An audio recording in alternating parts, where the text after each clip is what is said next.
Om. Om.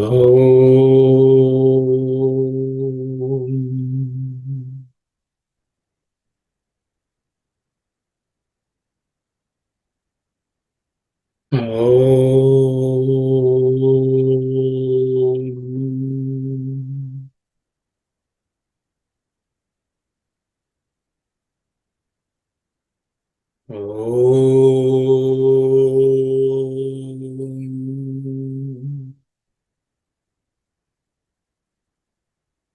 Om.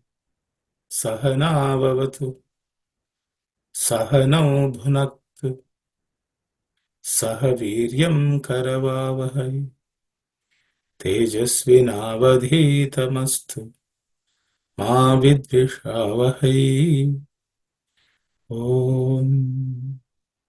Shanti, Shanti, Shanti. Sairam, everyone. We have been looking at the Narada Bhakti Sutras. We have so far looked at 21 sutras. Today we will look at the next 3 sutras. As all of you know, Narada Maharshi has been telling about various aspects of devotion.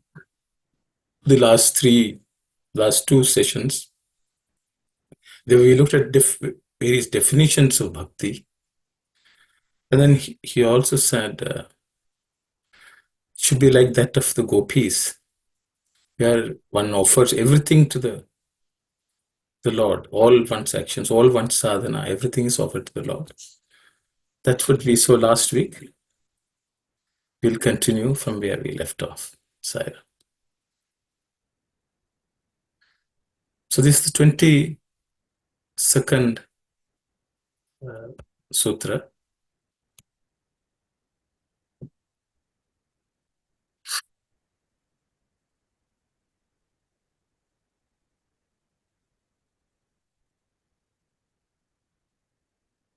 Tatrapi na mahatmya jnana vismrityavapada apavadaha. So tatrapi na mahatmya jnana vismrityapavadaha. Tatrapi na mahatmya jnana vismrityapavadaha. In this verse, there are no aspirated consonants, so it should be rather simple to learn chant. The last word is a very long compound word, samasa. There are 4 words in that, 4 distinct words. So it may be a bit difficult to say, but you can at least split and say Mahatmya Vismritya Bhavadaha. We look at the word split. Tatra api is tatrapi.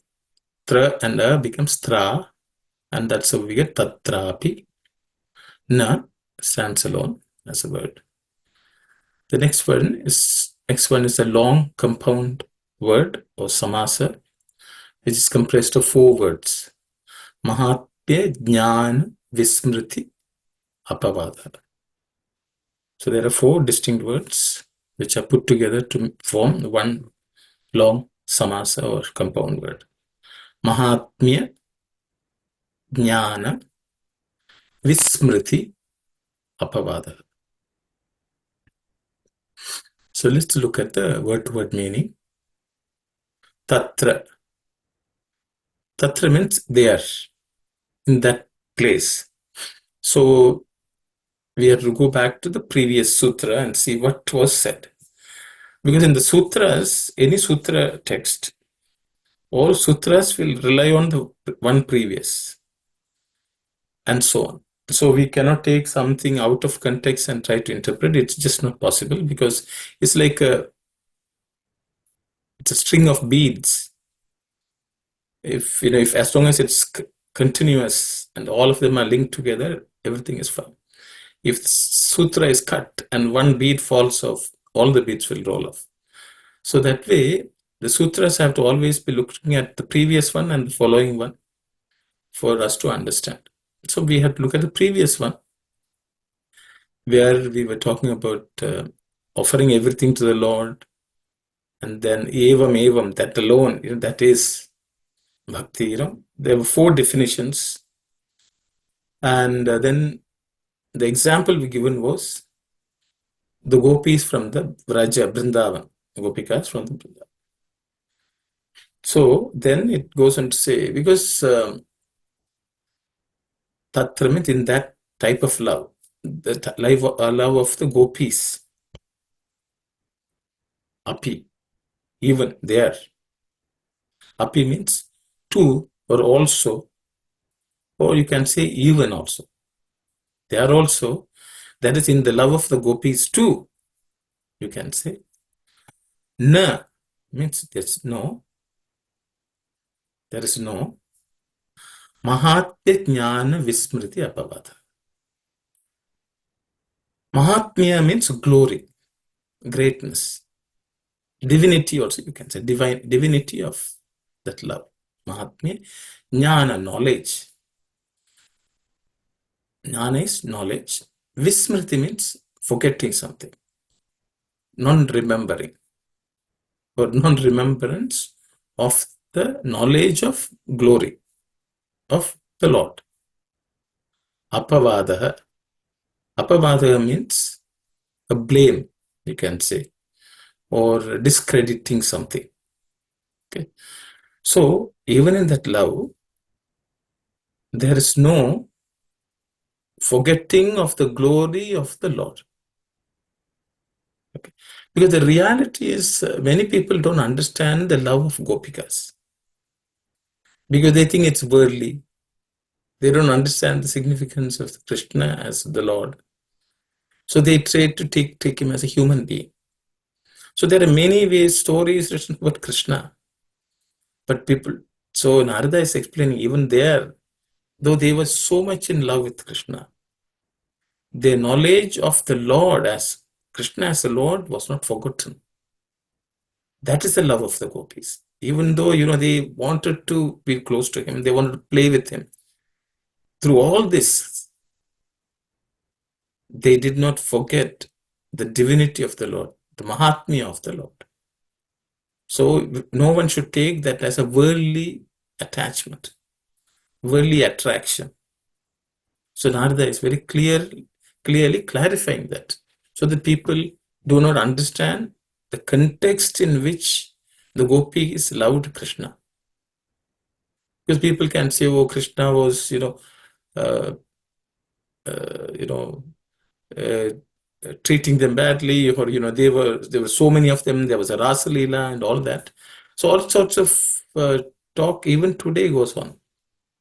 But Narada is clarifying. Don't think that the gopis did not understand the Mahatmya of the Lord. So that is the context of this sutra. We look at a few excerpts from Swami's discourses.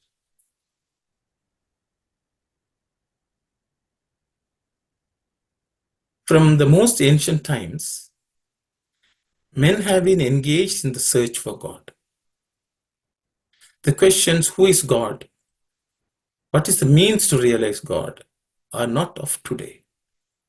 They have been there from the earliest times and have agitated mankind ceaselessly. A few yogis who comprehended the nature of the divine and who felt that the purpose of human existence is to seek the divine undertook various spiritual exercises to discover how to achieve this object. The purpose of human life is to realize the divine. It is in this context that human birth becomes the rarest among all living beings. The ancient sages, recognizing this truth, pursued different kinds of penances to experience the divine. Some of them, feeling that the task was beyond their powers, gave up the quest in the middle. Some others, recognizing that this was the sole purpose of human life, persevered in their efforts with determination.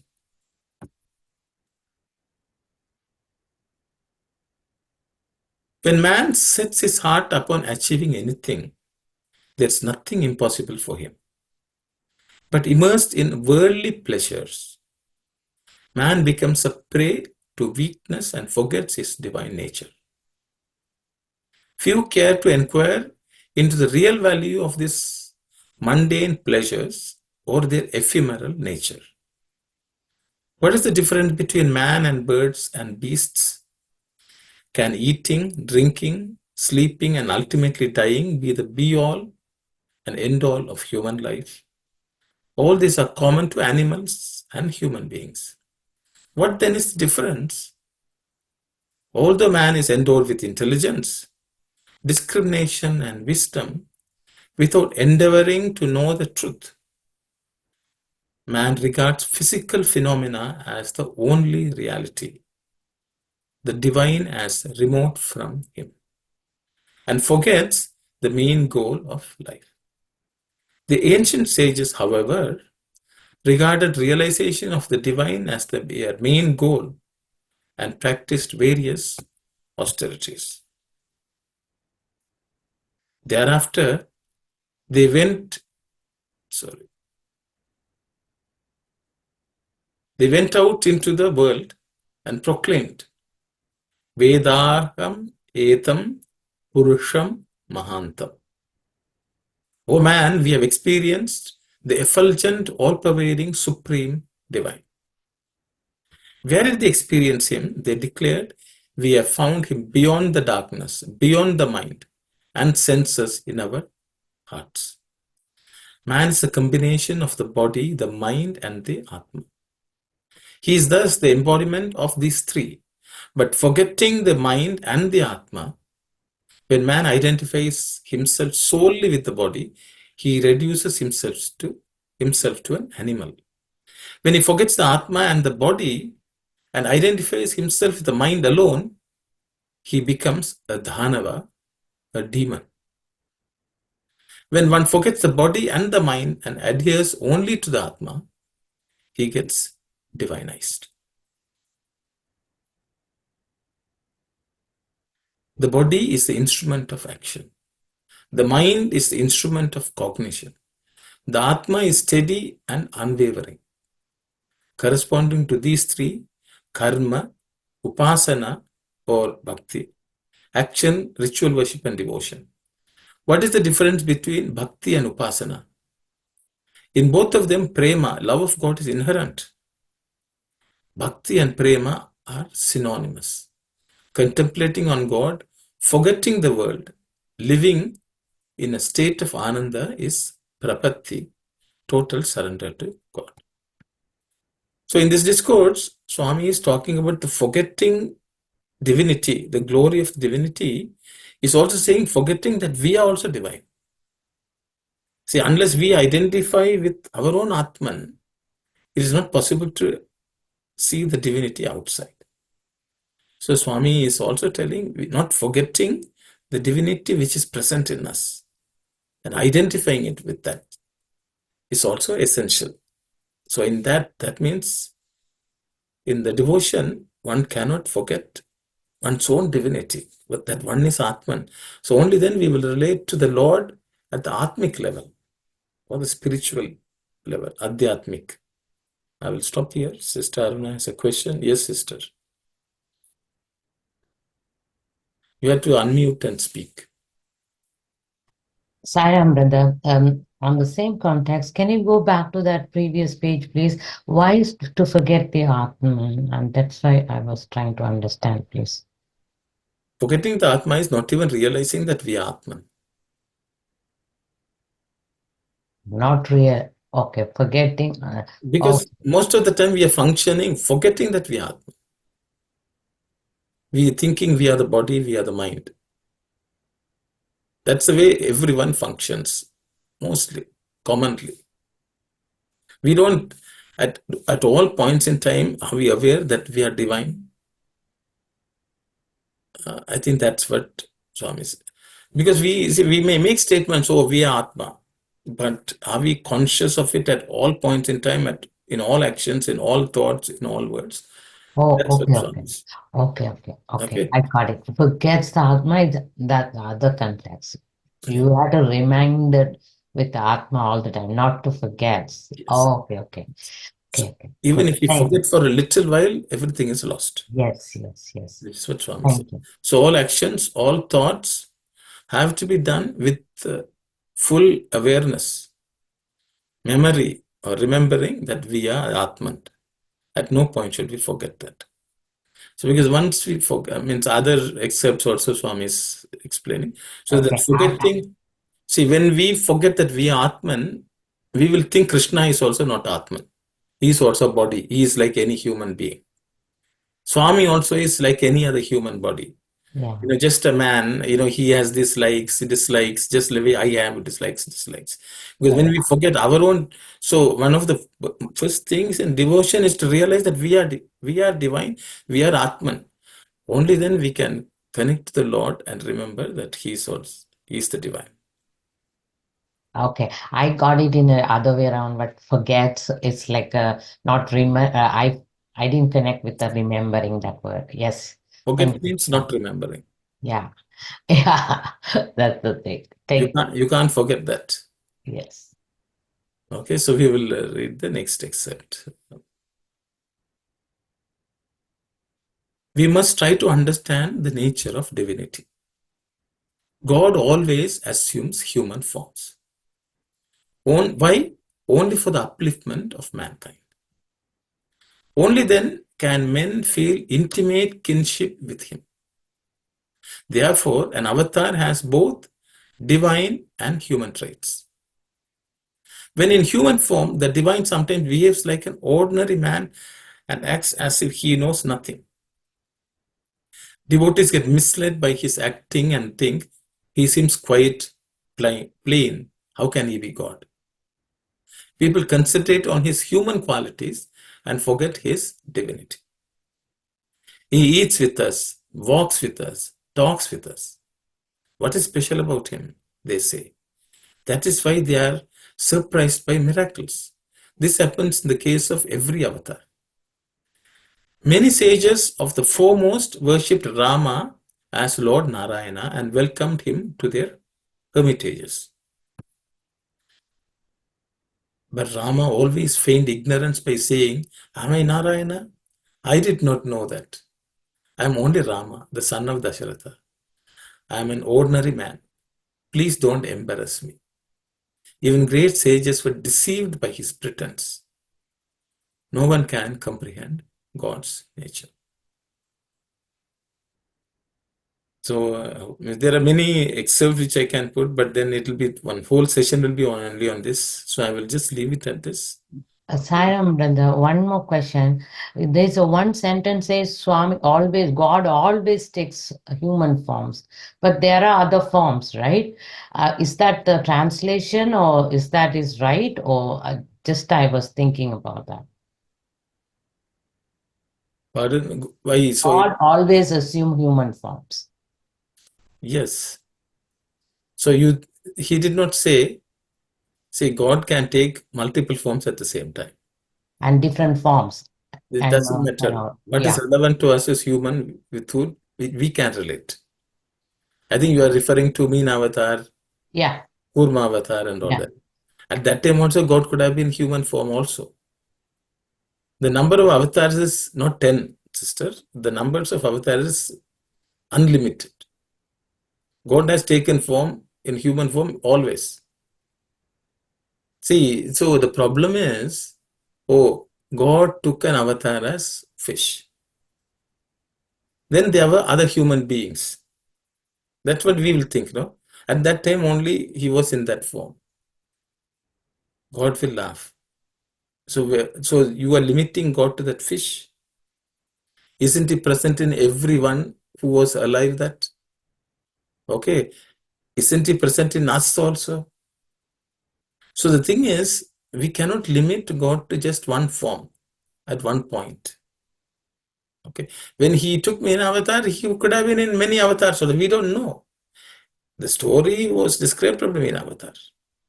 There's nothing which says at that time there could have been God in a human form also. The story is not written in Bhagavata maybe, and we have not read it. So God is always present in every human being also. He will say, I am avatar in everyone. So God, though we cannot limit to one form. But he becomes available in human form so that human beings can relate and develop kinship. I hope that answers your question. Yes, See, thank we you. should not think, oh, only 10 avatars he took at that time, only one fish. See, when he took avatar as a fish, they were human beings. There was Hiranyaksha. So then what happened to them? So the thing is, God can take any form. But Swami has made a statement, God always takes. That's what he always takes. He always takes form as everything. He can take an avatar as tree. He can. The entire creation is his avatar only.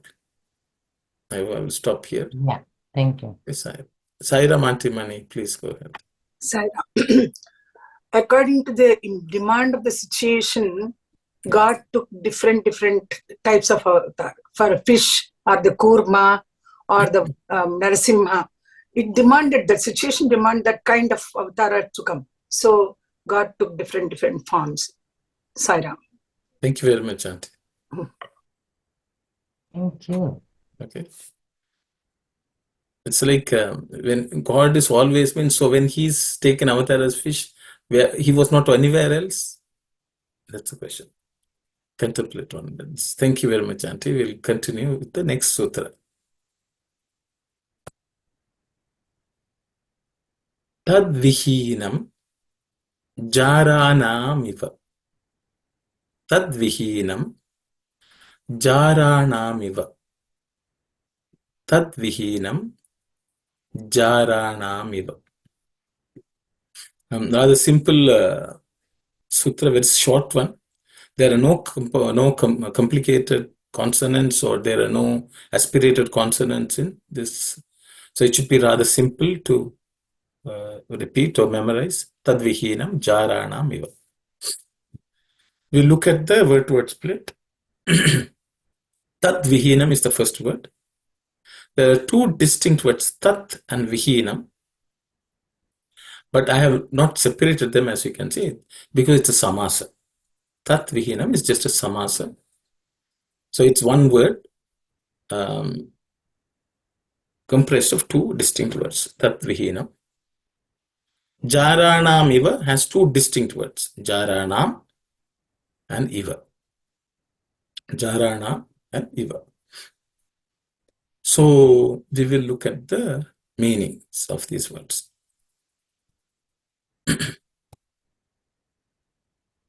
first one is tat vihinam. Vihinam means without, the absence of something. Okay. Tat means that. Tat vihinam, the memory of that. Without the memory of that. It's the meaning of tat vihinam. I think I should. Because that refers to the memory of the glory of the Lord. Because that's what the previous sentence spoke about. So Mahatmya, Vismriti. So that okay, Vihinam, without that memory of the Lord and His glory, Jaranam. Jaranam is the sixth noun form or sixth vibhakti plural of the word Jaraha. Jaraha, sixth vibhakti of a singular is Jarasya. Jaranam means the plural of Jaraha. So what's the meaning of this Jara? Jaraha or Jarana? Jaraha, there are many meanings you will find. Jaraha is someone who is not faithful in their love. That's a common meaning which is given.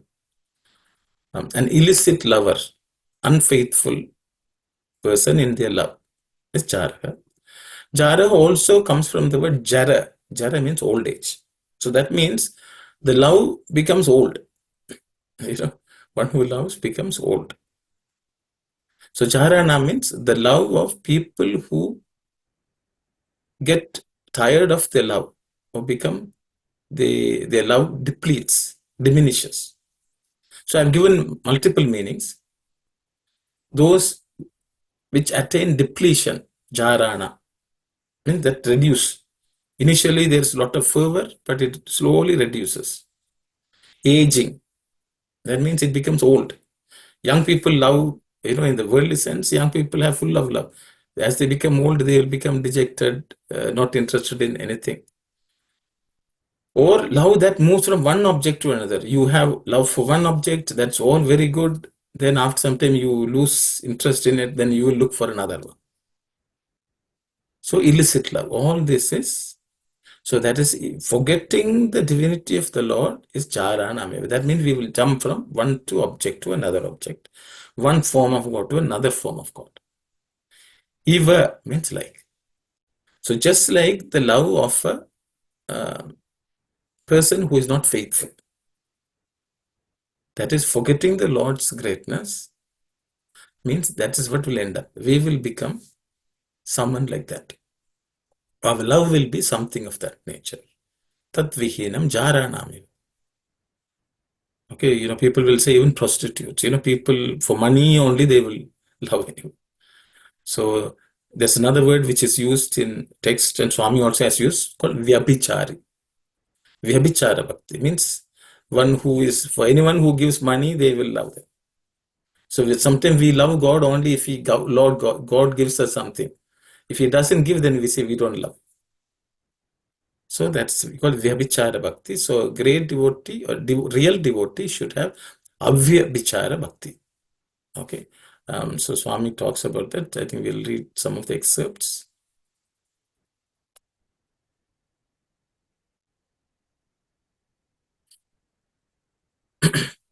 The human body is like a fort surrounded by 7 walls. In the center of it is a garden. One who has outer vision does not know how to enter this garden, which symbolizes the Atmic principle. The only way to enter the garden is through Namasmarana, which dispels the darkness of ignorance and shows the right path.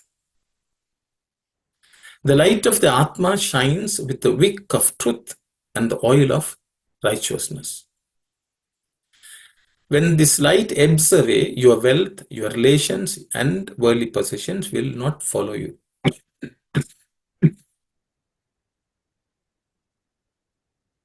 Worldly life is like a tree, and cravings for sensual pleasures are the ropes that bind one to the tree. One will be released from this bondage when one develops a sense of detachment and starts leading a spiritual life. When your desires go on increasing, your happiness goes on decreasing. Therefore, reduce your desires and develop love for God. As your love for God increases, your happiness also increases. As much you have love for God, so much will be your happiness. As much you have love for God, so much will be your happiness. In the same way, if your love for God decreases, your happiness also decreases. True happiness does not lie in the pursuit of worldly desires. Here is a small example. You can start practicing this either from tonight or tomorrow morning. If you drink 6 cups of tea and smoke 20 cigarettes in a day, your intelligence, prajna shakti, will go on decreasing. Your willpower depends on the actions you perform. From tomorrow onward, drink only 2 cups of tea and smoke 5 cigarettes. After 10 days, satisfy yourself with only 1 cup of tea and 1 cigarette. Thereafter, stop them altogether. You yourself will see how the power of your intellect blossoms. your memory power will also increase. As you increase your desires, your memory power declines, and you even lose power of concentration. As you reduce your desires, your power of concentration also grows. Therefore, less luggage, more comfort makes travel a pleasure. Reduce the luggage of desires, only then can you attain true happiness. There is one desire that you should develop, and that is the desire for God, which alone can confer peace on you. So here, Swami is also giving us a technique of how to remember, how not to forget. I think that's very, very important. Swami says, you yourself should see how the power of your intellect blossoms, your memory power also will increase. Sometimes we wonder why we are forgetting, because Swami says it's because of our desires and we indulge in satisfying them. So we'll go to the next excerpt. Now, one has to be careful even in matters relating to the realization of God. Whatever inconveniences one may encounter, one must try to carry on spiritual practices without any break or modification in the disciplines. One should not be changing the name that one has loved and cherished and selected for remembrance, smaran. Concentration is impossible if the name is changed once every few days. The mind won't attain one-pointedness. All spiritual discipline has this one-pointedness as its ultimate aim. Therefore, avoid a constant adaptation. Sorry, I don't have to have this. Therefore, avoid constant adoption and rejection of names and forms of the Lord. One single name must be used throughout for repetition of the name, japa, and meditation. One has to get strong conviction that all the Lord's names and forms are but the name and form that one is repeating.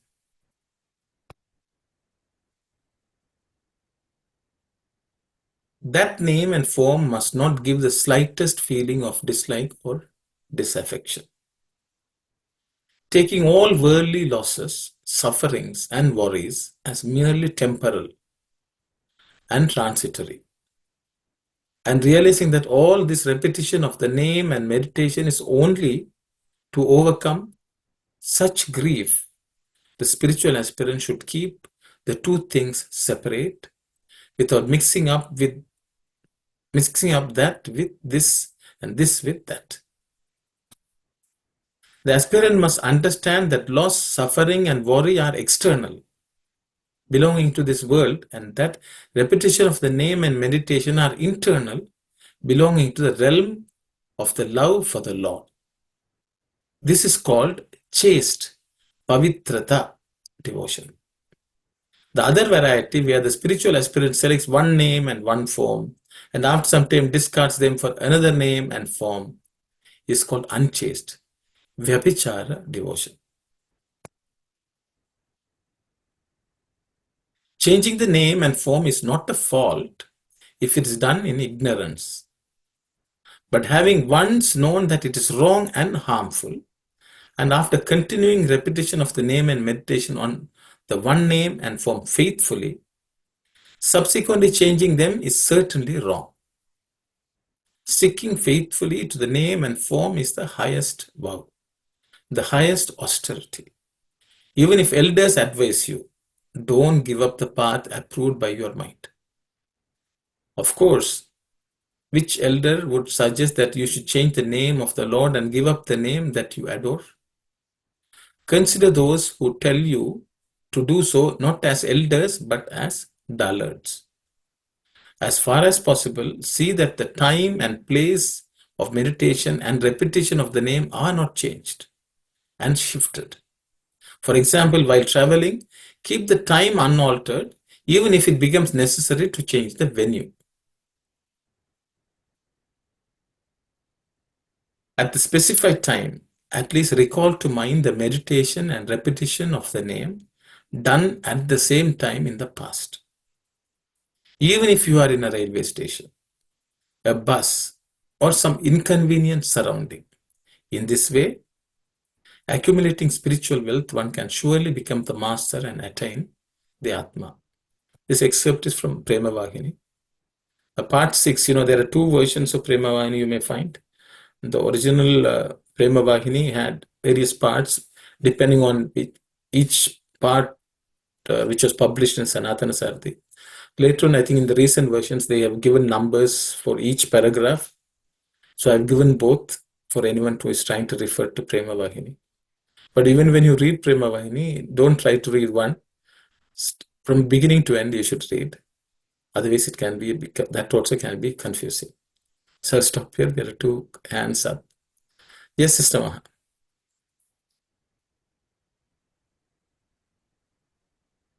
I can't hear you, sister. Something wrong with your sound, I guess. The computer or whatever. Until you figure out, I will go to the next. Can you hear me now? Yes, sister. Go ahead. Swami saying that do not change the form, right? So that means he refer like, we pray to Ganesha, Muruga, and so many forms, right? We keep on changing, and we are not changing, all our gods. So what Swami saying in here? Swami is just saying what you said first. Sorry? I have one form. See, why do we have to, if we believe in Ganesha and his name, we don't have to believe in something else, some other form. They also equally, see, it's like this, in this world, one is married to one person. One man is married to another woman. Is that not good enough? Then, then if you want another man, because when we look at worldly, it is the same thing. Form of God is also same. So the thing is, that's why Swami says, until you don't know, it's okay. But until you know, from the perspective of spiritual progress, one has to be married to one form and one name.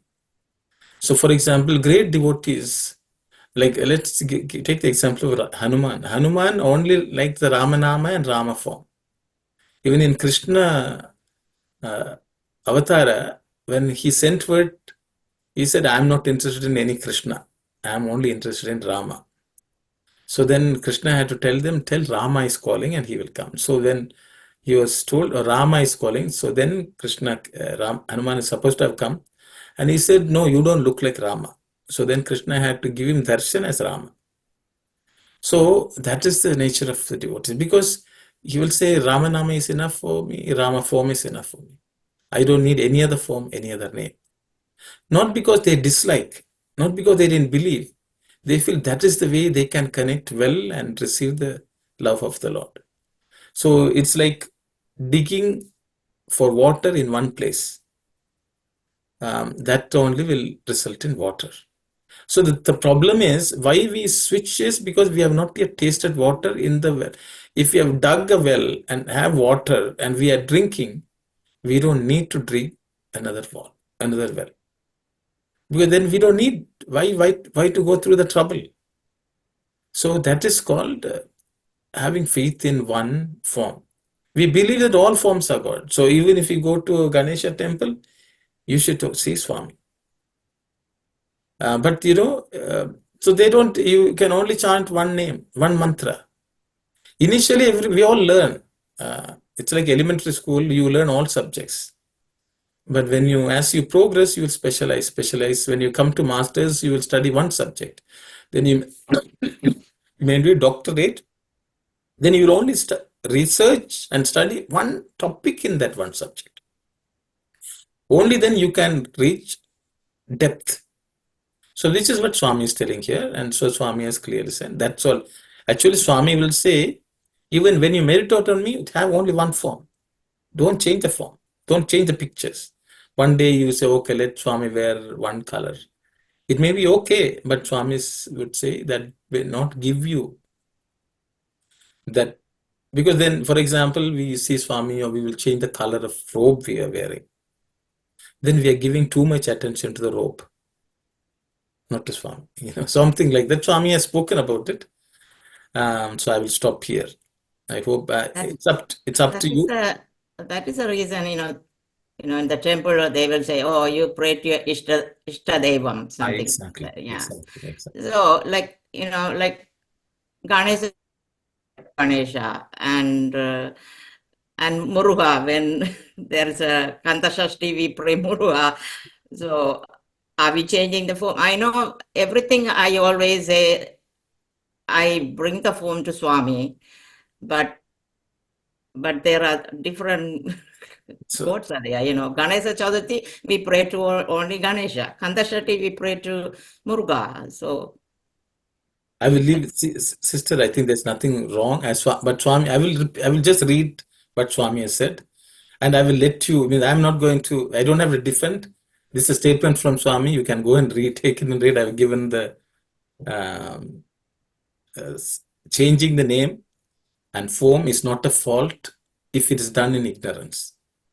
But having once known that it's wrong and harmful, and after continuing repetition of the name and meditation of one, see here Swami is also talking. For example, sometimes people go and say maybe we have to pray to Ganesha. If we don't pray, he will cause trouble. We forget that. Then we'll say for Saraswati we have to go and pray so that we'll get education. When what about Ganesha? Won't he ever to give? So what Swami is trying to say is, this is one of the problems, not only for our own devotion, we have also created so much misinformation about our religion among everyone else. So this is a problem which not only we cause for ourselves, we also cause for the dharma. So I will stop here. I don't want to dwell on it too much. I always see Swami in every god. Saira. Thank you, brother, for clarity. See, you mentioned, we do Chandashashti, Kavacham, or that Vratam, this Vratam. See, why can't we do that Vratam throughout the year? We don't have to restrict it for a few days. There are people who will say on Fridays we do Vratam. We will not eat meat. We will not do anything bad. That's wrong. Yeah. But every day it should be the same. We can do the same Vratam every day, every minute. That's what Swami is referring to. Only that. Otherwise, it will be like one function, and then after that we are back to normal in the world. Then we will do another Vratam, and then we are back to normal. It's okay to start learning about devotion that way, but Swami has clearly talked about people who want to really taste the Lord, really attain divinity. They have to follow this. That's all I would say. I will stop here. Thank you, Saira. Yes, Santi Sakhu. Yes, Sairam. Please guide me on this. Every day I meditate on Swami, but I start with Ganapati Adarvashisham, then Rudram, then Chamakam, and then Purusha Suktam. Is it wrong? Auntie, because we learned it, and I thought Baba says we have to learn Veda. That's I was doing it. If I'm wrong, please guide me. I'm not an expert and I should not be commenting too much. But what I would say is, Sister Maha said, if you chant Ganapati Adarvashisham thinking that it's Swami, then it's okay. Okay. Ultimately, see, I will just give an example. I give a story which Swami told. See, there was a Pandit called Kamavadani Garu. Okay, he was a Vedic Pandit who became Swami's devotee, and once he knew that Swami was doing, he didn't leave Bharti, Prashantinale. He will be chanting some Veda from morning till evening. And he had the privilege of going to Swami's quarters. So when he knows that Swami is having shower, he will sit outside and chant Rudram, saying Rudra is having bath, so I'm chanting because Abhishekam is going on. Like that he used to chant. Apparently once Swami had gone for inauguration of Shiva in Hyderabad. So Swami was staying in a room and he was chanting. At that time there was another devotee of Swami called Nanjundeya. He was a professor. He was teaching in Swami's college. Later on he was a controller of examination. So he was also there as part of that number of people who had gone to Hyderabad at the time. So when he saw that him chanting Rudram, he was very upset that I am not able to chant the Rudra. When I should have learned Vedam. So then he was thinking like this and sitting outside, and Swami came out after his shower and getting ready. So Swami comes, looks at Nanjundaya, then turns to Kamavadani Garu and apparently asked, Kamavadani, what is the most important things? Is Rudram very essential to reach God?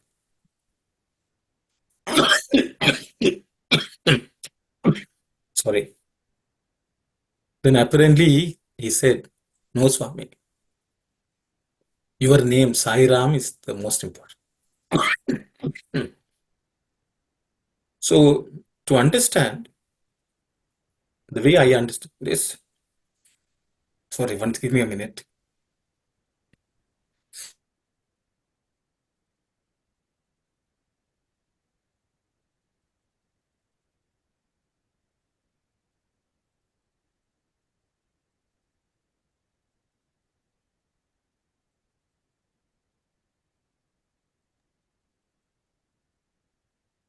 Sai Ram.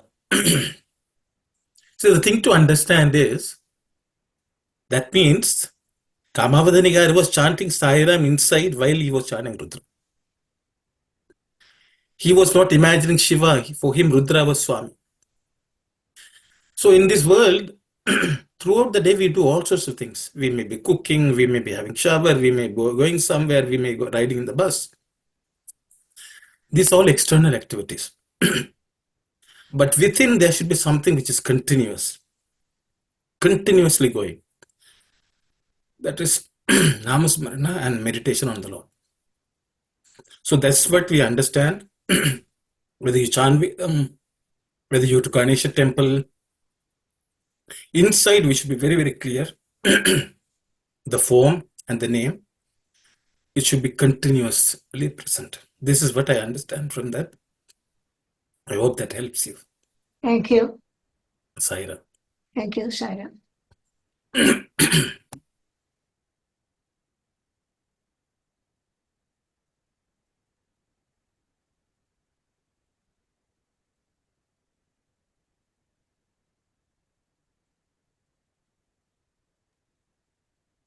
I think Sister Devi had raised her hand, but she put it down. I hope so. Sairam, this is just like to compliment what everybody said. Remember, Swami said, all names are mine and all forms are mine. So that whoever you pray to, and as our brother Aruna was saying, you have to always say, if you pray to Ganesha, Swami, this is Sai Ganesha. And why does Swami have the boys chant Rudram and all these kind of things? It's not that he's making you replace him with anything. This is just making you get closer to him. So when you chant Rudram and when you chant all the different prayers and as was said, the consciousness should always say, Swami, this is you. Thank you for giving me the opportunity for saying this mantra for this. It's not that you're placing Swami with anything, any deity or anything. You could do your Hanuman Puja and say, Sai Rama, thank you for giving me this opportunity to be one with you, to be. And many stories have shown this, that Swami, whatever you choose, all names are mine, all forms are mine, but you in your mind must say, Swami, you are the ultimate, the supreme being. Like, for example, when Gita Mohan Ram, the lady was praying to Jesus because that's all she knew. And then she said, Jesus didn't help me. But, when she got the vibhuti. So here Swami, came in the form of her, Jesus, although she said Jesus didn't help. Swami heard the prayer. So no matter who you pray to, Swami, all names are form, all forms are mine. So we shouldn't be worried about this because Swami is there, he's guiding, and all that we are doing is just glorifying him. and it should be fine, as Brother Aruna said. Sairam. Thank you very much, sister. So I will not dwell on this. I think each of you can understand and relate to Swami the way you would like. But losing faith in one form or name is what is being referred to. I'll stop here. Saira. We'll go to the next sutra.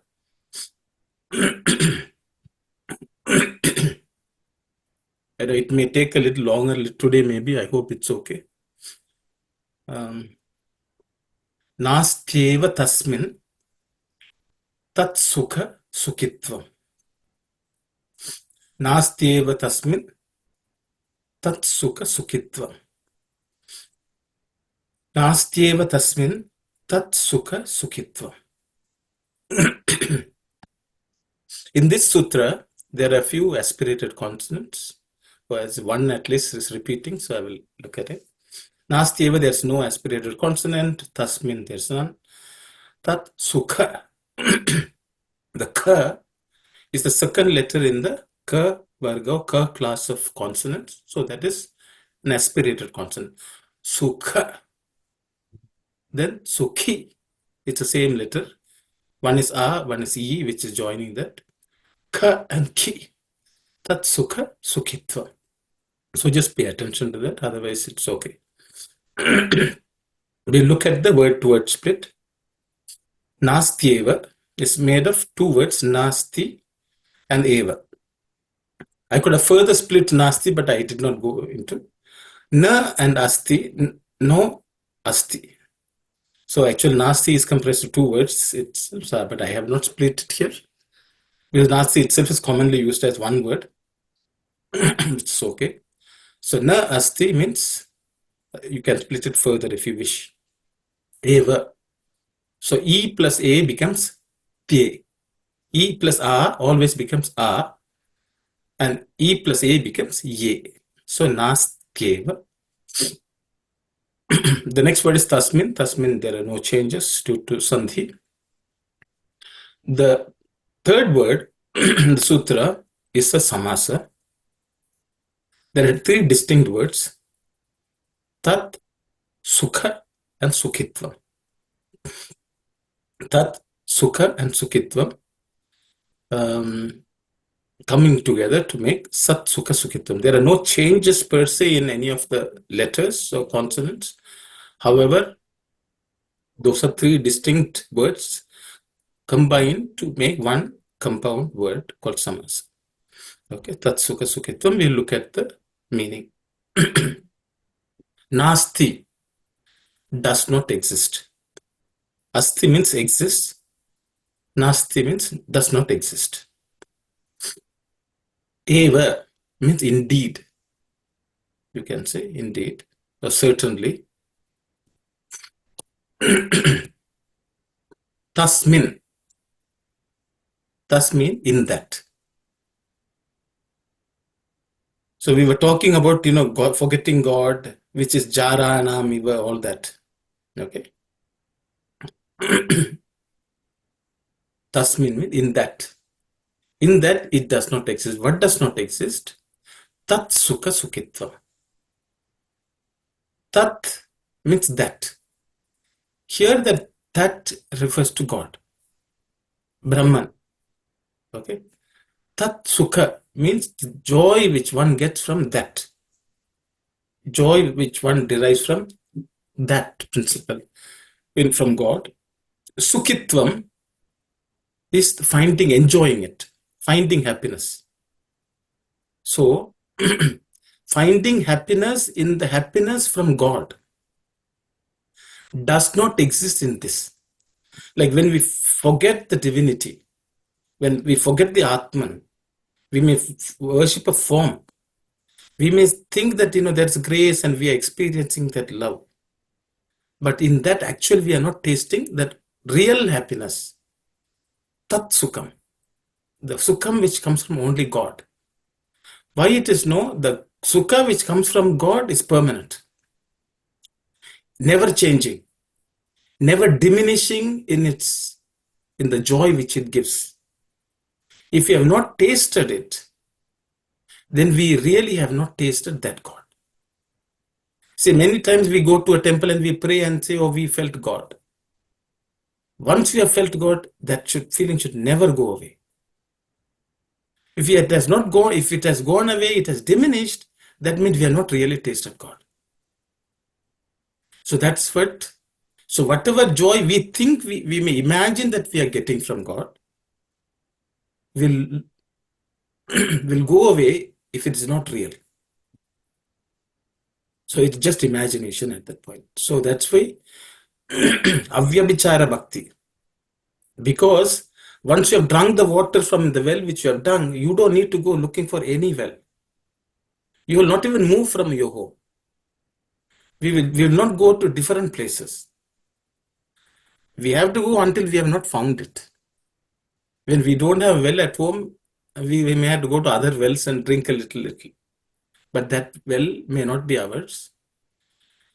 Okay, similarly, if we have not experienced that love, we have not really tasted the joy of knowing God. We have not, at least the real joy. So that's what this talks. It's actually very important verse in my view. We should not imagine that we have tasted God. Once you taste God, there's no need for looking anywhere else. We won't even look at the world. We won't open our eyes. Looking for happiness. Okay, so I think that's what it is. So I will read, actually, I have a very long excerpt. I hope you're okay. On entire discourse, actually, I think I put, but we'll read.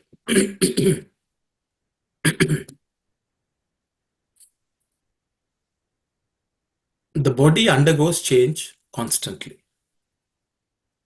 And the life principle may ebb away from the body at any moment. Why do you develop attachment to such a momentary body and waste your life? Get rid of your evil qualities, wicked thoughts, and bad intentions. Practice non-violence. What is the meaning of non-violence? Ahimsa means not to hurt others by thoughts, words, and deeds. Never leave unity of thought, word, and deed, even for a moment. Only when you observe unity of thought, word, and deed, in all your endeavors will divine feelings manifest in you.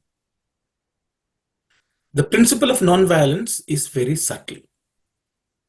Most people do not understand its correct meaning. Even eating food more than necessary constitutes violence. Why? You hurt yourself by excessive eating. Even unnecessary talking amounts to indulging in violence. Talk only to the extent necessary. That is non-violence. When you misuse the faculties given by God, all your wealth, power, and position will become meaningless. Since you're caught up in the mire of trivial worldly pursuits, you are unable to realize the infinite Atmic principle. Ravana had no dearth of wealth. In fact, the entire Lanka was made of gold. He did not lack anything in the world. He was endowed with physical strength, the power of wealth, and a big army. He also acquired great power by performing penance. In spite of all this, he lost everything due to his carnal cravings. Hanuman got himself bound by demons to enter the court of Ravana to teach him a lesson. The demons questioned him, "Who are you?" He replied in the most humble and pleasant manner, "I am the servant of Rama. The Asoham Kosalendrasya." Prior to this, the demons had not seen any monkey in Lanka. In fact, no monkey had ever entered Lanka till then. That is why, out of curiosity, the demons started coming out of their houses to see Hanuman. Hanuman was highly virtuous and valorous. Yet he got himself bound by the demons in order to show the path of goodness to Ravana. He thought to himself, it's not possible for me to enter Ravana's court unless the demons capture me and take me to him. When I come face to face with Ravana, I will be able to directly talk to him and show him the right path.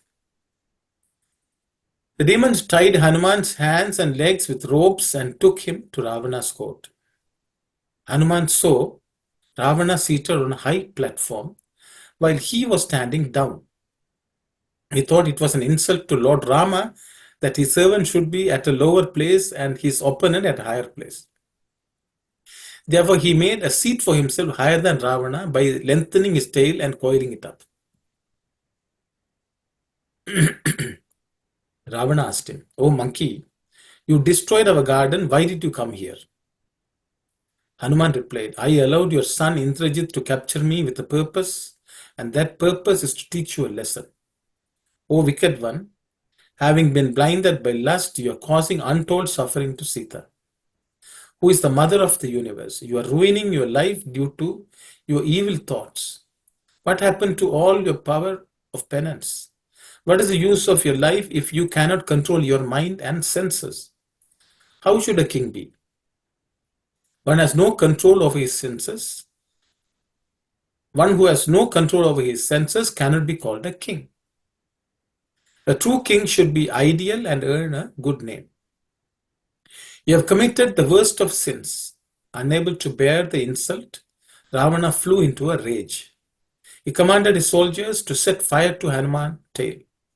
Since the tail is so dear to a monkey, demons are usually foolish and ignoramuses. They cannot foresee the consequences of their actions. Then Hanuman said to Ravana, "O wicked Ravana, I want to teach you a lesson. This Lanka does not belong to you anymore. Listen to my words with full attention. You did not use your power of discrimination and thus committed a sin. Therefore, you are going to die soon. O wicked Ravana, I want to teach you a lesson. Sita is the mother of the universe and she is your mother too. You abducted the mother of the universe and committed a great sin. Lord Rama will cut off all your heads with one arrow. O wicked Ravana, I want to teach you a lesson. Didn't you know that this was a sinful deed which you should have desisted from? Your soldiers set fire to my tail, with which I will set all the palatial buildings of Lanka ablaze and quietly go my way. O wicked Ravana, I want to teach you a lesson. I allowed Indrajit to capture me because I wanted to see your court and your 10 heads. Why should I tell you again and again? You have lost your right to live. O wicked Ravana, I want to teach you a lesson. Nobody can escape the consequences of their actions. Everyone has to face the consequences of their actions, whoever they may be. No one can know what lies ahead or for them in future. But this much is sure, everyone has to reap the consequences of their actions. Even the mighty Rama suffered pain of separation from his consort Sita and cried like an ordinary person. Even the mighty Pandavas had to go into exile and live in forest. Good actions bear good fruits and bad actions result in bad fruits. Therefore, always perform good actions.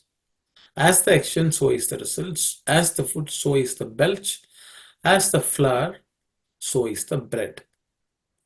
Some actions yield immediate results, whereas others will take a few days or a few months or a few years or even a few ages to give results.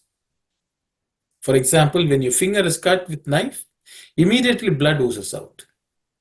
Here, action and its result are simultaneous.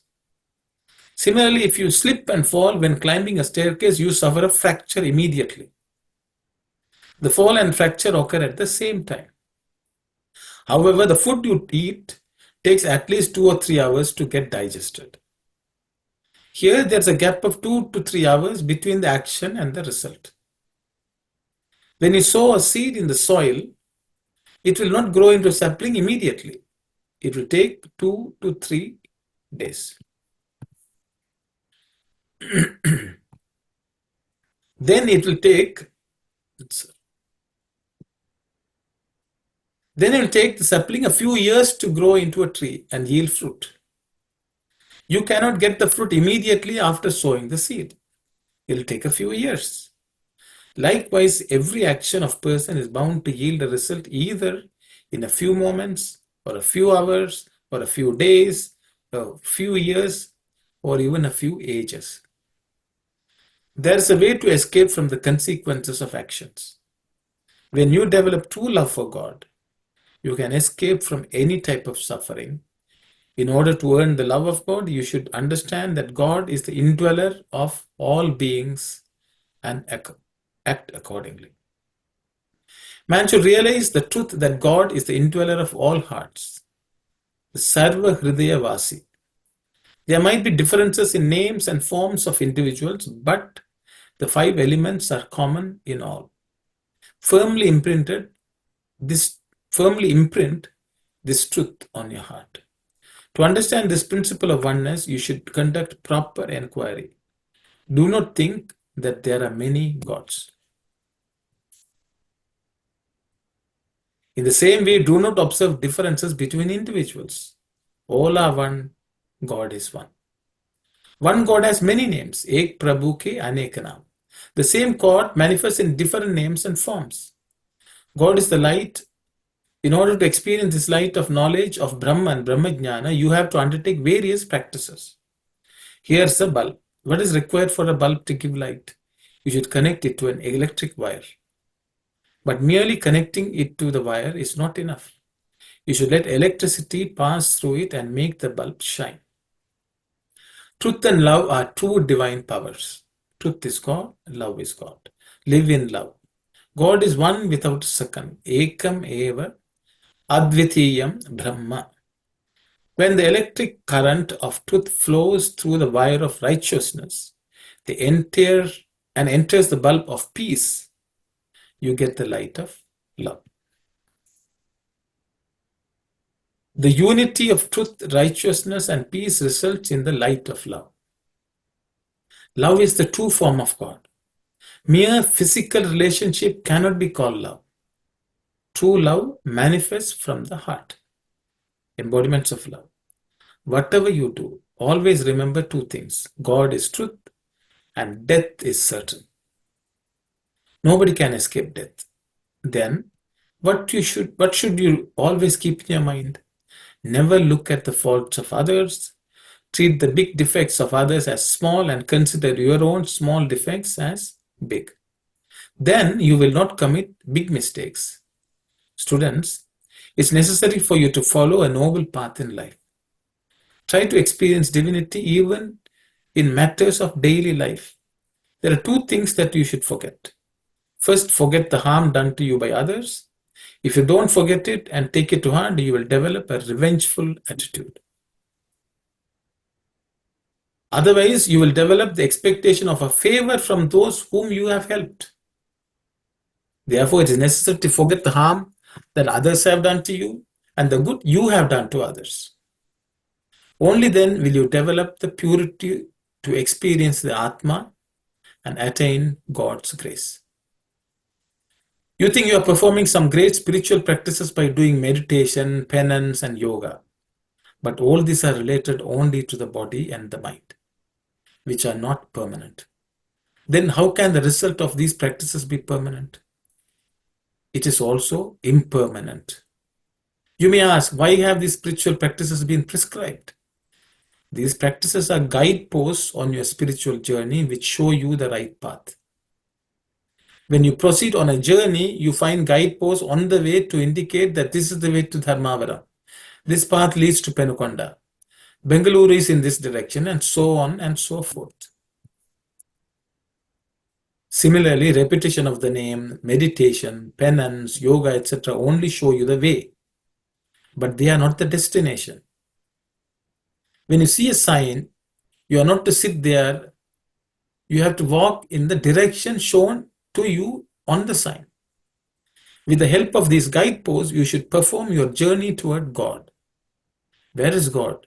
His hands and feet are everywhere. Sarvata Pani Padam. Wherever you look, He is there. When you go on performing these spiritual practices, you will ultimately realize this truth. Your body attachment is a big hurdle coming in the way of realizing this truth. Body attachment leads to many other attachments. Therefore, gradually reduce your body attachment and desires. This is how Hanuman became a dear servant of Lord Rama. Ultimately, he realized his oneness with Rama. Every pore of his body was filled with the divine name of Rama.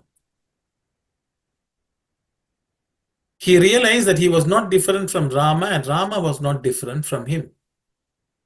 Once Rama questioned Hanuman, "In what way do you relate to me?" Hanuman replied, "Swami, I am your servant at the physical level and your reflection at the mental level, but at the Atmic level, you and I are one. It is only my body and mind that come in the way of realizing my oneness with you. You can very well understand this. Consider a mansion with a bedroom, a bathroom, a kitchen, a drawing room, a dining hall, and a storeroom. All the rooms look separate from each other. Why? Because there are walls between them. When you remove the walls, you will have one spacious hall. Similarly, due to the walls of body attachment, you find diversity all around. When you give up body attachment, everything becomes one. The human body is like a fort surrounded by 7 walls. In the center of it is a garden. One who has outer vision does not know how to enter this garden, which symbolizes the Atmic principle. The only way to enter the garden is through Namasmarana, which dispels the darkness of ignorance and shows the right path. The light of Atma shines with the wick of truth and the oil of righteousness. When this light ebbs away, your wealth, your relations, worldly possessions will not follow you. Worldly life is like a tree. The cravings for sensual pleasures are the ropes that bind one to the tree. One will be released from this bondage when one develops a sense of detachment and starts leading a spiritual life. When your desires go on increasing, your happiness goes on decreasing. Therefore, reduce your desires and develop love for God. As your love for God increases, your happiness also increases. As much love you have for God, so much will be your happiness. In the same way, if your love for God decreases, your happiness also declines. True happiness does not lie in the pursuit of worldly desires. Here's a small example. You can start practicing this either from tonight or tomorrow morning. If you drink 6 cups of tea, smoke 20 cigarettes in a day, your intelligence, prajna shakti, will go on decreasing. Your willpower depends on the actions you perform. From tomorrow onward, drink only 2 cups of tea and smoke 5 cigarettes. After 10 days, satisfy yourself with 1 cup of tea and 1 cigarette. Thereafter, stop them altogether. You yourself will see how the power of your intellect blossoms. Your memory power will also increase. As you increase your desires, your memory power declines and you even lose the power of concentration. As you reduce your desires, your power of concentration also grows. Therefore, less luggage, more comfort makes travel a pleasure. Reduce the luggage of desires, only then can you attain true happiness. There's one desire that you should develop. That is the desire for God, which alone can confer peace on you. Saira. This is from 29 July 1996. As you may have already noticed, the last part of this quote actually have used above also. So it's a repetition. I think it's just Swami's will. So I'll stop here. It's 9:16. If there are any questions, we can discuss. Otherwise, we can meet next week. Saira. So I guess everyone is fine. Saira, thanks for joining. We will close with closing prayers. Saira. Om Samastaloka Sukhino Bhavantu. Samastaloka Sukhino Bhavantu. Samastaloka Sukhino Bhavantu. Om Shanti, Shanti, Shanti. Sairam, everyone.